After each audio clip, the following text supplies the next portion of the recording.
Kan orang menganggapku aku ini menantu tak punya otak, ataupun menantu semua yang mendengar cerita ini pasti punya pikiran seperti itu. Padahal semua itu terjadi karena aku dan mertuaku saling suka sama suka. Beginilah awal cerita pada waktu itu sebelum aku tinggal di rumah mertua, aku dan istriku sudah hidup mandiri. Bersama anakku yang masih kecil di Jakarta, kami mulai merintis usaha sejak awal menikah dan sering berjalannya waktu usaha kami pun pelan-pelan meningkat. Ada kemajuan sedikit demi sedikit, hidup kami sudah mapan, punya rumah sendiri yang baru kami beli walaupun jelek. Sudah bisa dibilang kalau aku sama istriku ini sukses, keluarga serta mertua pun senang mendengar kabar ini. Akan tetapi semua itu tidak berjalan sesuai harapan. Usahaku mengalami penurunan karena banyaknya persaingan. Hingga kami harus gulung tikar pada waktu itu karena sudah tidak ada modal lagi untuk melanjutkan usaha. Kami terpaksa harus pulang ke kampung halaman. Rumah kami pun terpaksa harus kami jual untuk membayar sisa-sisa hutang kami. Dan sisanya buat hidup di kampung dan rencana mau ngembangin usahanya mertuaku. Mertuaku ini sudah lama mempunyai usaha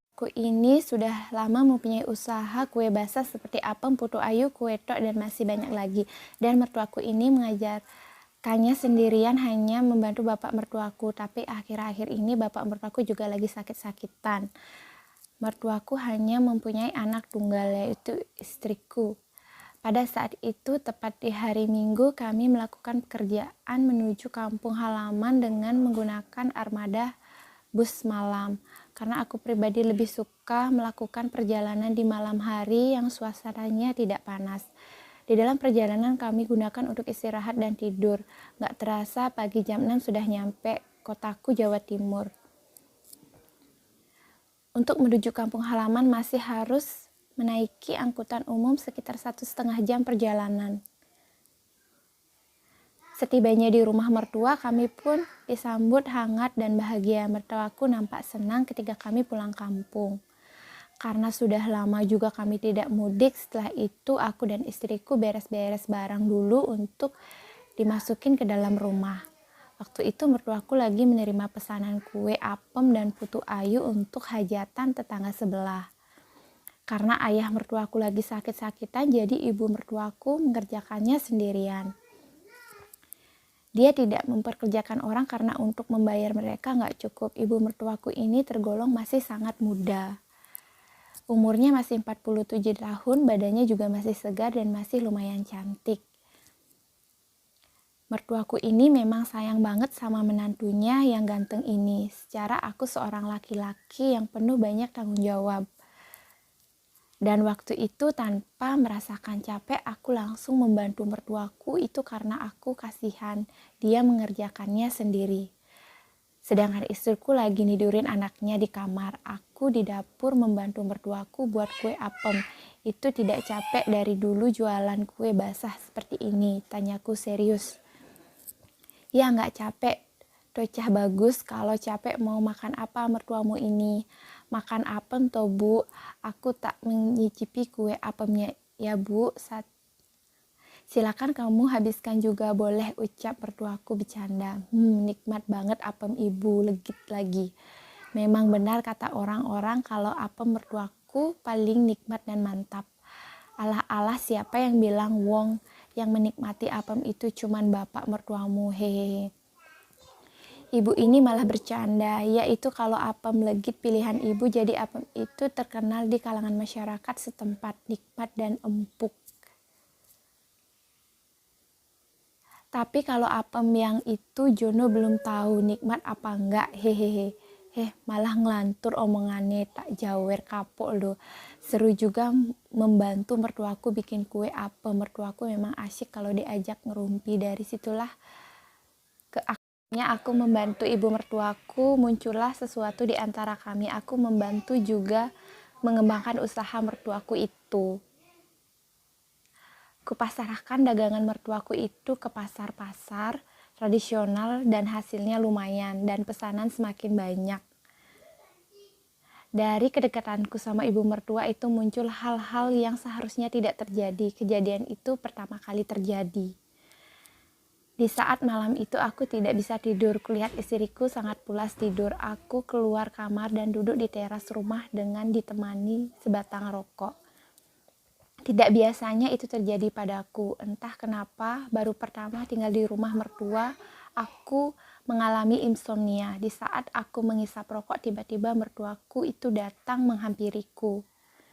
"Kamu kenapa, Jono, kok nggak tidur?" tanya mertuaku. "Nggak tahu, ini ibu bisa tidur, mungkin belum terbiasa kali ya," jawabku. Lalu ibu mertuaku pun ikut duduk di sebelahku. "Kenapa, ada yang nak Jono pikirkan?" tanya lagi mertuaku. "Nggak ada sih, Bu," sahutku. "Ibu juga kenapa belum tidur?" imbuhku. "Ibu juga nggak bisa tidur nih." Ibu kan capek, emang besok nggak bikin dagangan lagi?" tanyaku balik. "Nggak, Jo, besok nggak ada pesanan, ibu mau tidur sehari dulu." "Bapak sebenarnya sakit apa sih, Bu? Nggak coba diperiksa ke dokter, kasihan loh." "Bapakmu yang begitu itu dari dulu, sehat sebentar lagi sakit dan nggak pernah mau tak suruh ke dokter, takut kalau disuntik katanya. Sebenarnya sakitnya cuma demam gitu." "Oh, mungkin faktor umur juga ya, Bu," sahutku. "Ibu malah awet muda, masih terlihat cantik, segar bugar. Muda dari Hong Kong, umur sudah hampir 50 gini." "Iya, menurutku sih masih muda, Bu, masih cantik gini kok. Alah, gombal aja kamu. Nih, John. Serius loh, Bu, coba Jono lihat, kalau bukan mertuaku udah tak embat." Hehe, candaku sedikit memancing. "Kamu ini ya, John, mertua sendiri mau diembat. Kalau bukan, Bu, untungnya mertuaku. Tapi kalau mau sih juga nggak apa-apa, hehe. Nakal ya, hehe. Sedikit kan nggak apa-apa ya, Bu," jawabku balik. "Kan seru dapat anaknya juga, dapat ibunya," imbuhku. Aku pun tertawa, lalu ibuku mencubit pipiku sambil bilang, "Dasar ya, dingin ya, Bu. Enak nih kalau bikin yang hangat-hangat," kataku. "Mau ibu bikinin teh apa gimana?" Mertuaku menawarkan. "Kalau gitu anterin ibu ke belakang, ikut takut." "Mau ngapain, Bu?" tanyaku. "Mau buang air," katanya, "mau yang hangat-hangat," jelasnya. "Ibu ini manja ya, kan ada lampunya, Bu, lampunya mati," sahutnya. Aku pun nganterin mertuaku ke belakang karena mertuaku mau bikin teh hangat untukku. Sebelum bikin teh, mertuaku nyuruh nganterin ke kamar mandi, katanya mau buang air kecil. Soalnya kamar mandi di rumah mertuaku masih di luar rumah. Aku pun nunggu di luar. Pikiranku sedikit ngeres malam itu, apalagi saat mendengar percikan air. Aku makin halu karena pintu kamar mandi hanya tertutup kelambu.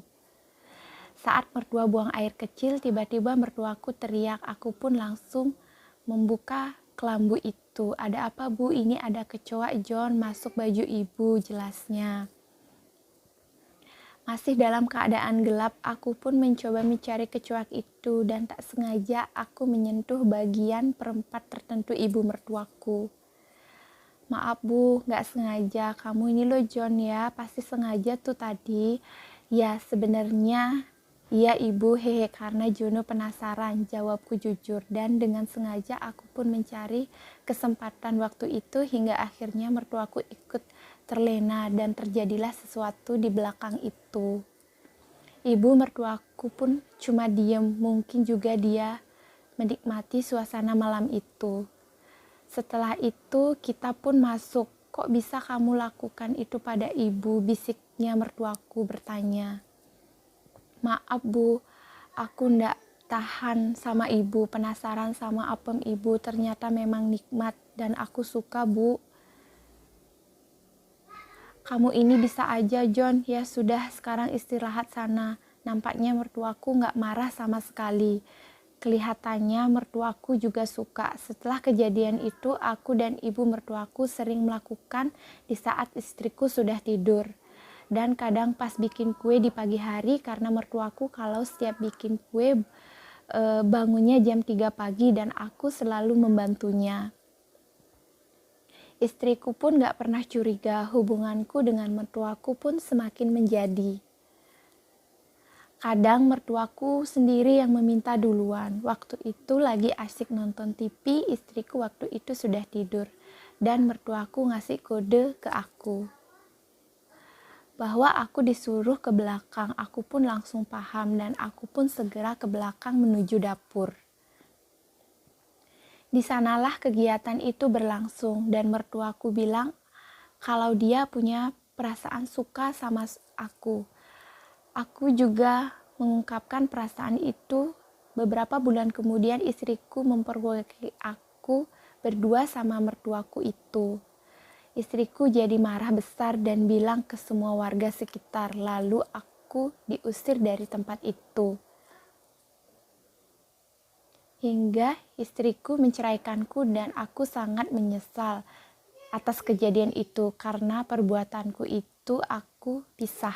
Aku pun pulang ke rumah orang tuaku, malu rasanya mau bilang apa nanti ke orang tuaku jika mereka bertanya.